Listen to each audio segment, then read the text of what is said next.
Hope you guys are doing well. Welcome back. So in this video, I'm going to show you that how you can create the folder on the Wrike website. So let's get started. So first of all, what we have to do, simply we need to go to the Wrike website and we have to log in our account. And after logging the account, we need to go to our project. And after going to the project, as you can see, you will be able to get the plus icon here.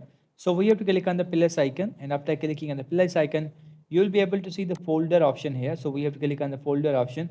And now you have to choose the folder view. For example, I want the file views. And then as you can see here, you need to select the folder, and after selecting that you have to click on the create, and after clicking on the create your folder will be created. So in this way you can create your folder. As you can see, please enter folder name. So we have to provide the folder name, so I'm going to write like that, and then we have to click on the create, and after clicking on the create the video editor folders will be created, and after that you can manage your folder.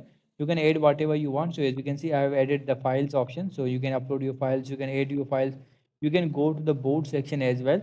So in this way you can create your folder on the Wrike website. I hope you guys understand this video that how you can do this. So see you guys in the next video.